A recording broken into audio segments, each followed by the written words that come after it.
l'épine léopardifiée. Alors avec mon rapport, cela permet effectivement au Conseil et à l'Union européenne de ratifier ce protocole des Nations Unies.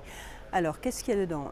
Évidemment une harmonisation des règles, c'est-à-dire le marquage de toutes les armes, de façon à ce qu'on puisse identifier la provenance de toutes les armes, une meilleure coordination au niveau intérieur de la lutte contre ce trafic d'armes, une meilleure prévention de la lutte contre le trafic d'armes, puisqu'on sait que toutes ces armes illicites, les kalachnikovs et autres, qui sont source de criminalité organisée et de trafic illégal de ces armes, on connaît la provenance, on connaît les routes bien évidemment, et on sait qu'elles sont source de criminalité dangereuse, hein, et donc ça va permettre aux États membres de l'Union européenne de pouvoir mieux s'organiser et lutter en relation avec d'autres pays tiers comme les États-Unis ou d'autres pays, et ça va créer une meilleure synergie pour la sécurité intérieure de l'Union européenne.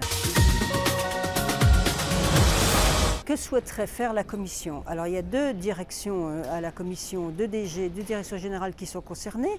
La DG Home, c'est-à-dire tout ce qui concerne la sécurité intérieure, qui souhaite pénaliser les manquements de la directive armes, ce qui n'est pas le cas à l'heure actuelle, donc le trafic d'armes.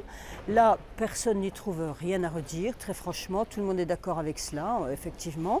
Et la direction entreprise, c'est-à-dire remettre sur la table, par exemple, les annexes qui concernent les catégories d'armes. Alors là, évidemment, ça fâche tout le monde, ça il faut bien le dire, parce que là, il faudrait revoir complètement la directive armes et en particulier revoir toutes les transpositions dans les 28 États membres. Alors là, du coup, effectivement, les États membres, un certain nombre d'États membres ne sont pas tout à fait d'accord, les socioprofessionnels se fâchent, les utilisateurs légaux se fâchent, les chasseurs, les tireurs sportifs, les collectionneurs d'armes se fâchent, parce que là, ils seraient aussi dans la ligne de mire.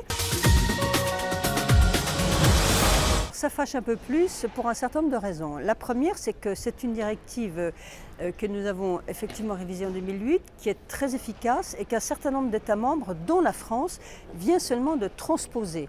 Alors, elle concerne en réalité, bien évidemment, le voyage des armes au sein de l'Union européenne, et à l'occasion de sa transposition, la France en a profité pour durcir un certain nombre de choses qui concernent alors, les tireurs sportifs, les chasseurs, les collectionneurs d'armes nouvelles, pas les armes anciennes. Par exemple, la détention des armes de chasse, des armes de poing, etc. On en a profité pour tout remettre à plat. Et ça s'est très bien passé à l'Assemblée nationale et le Sénat.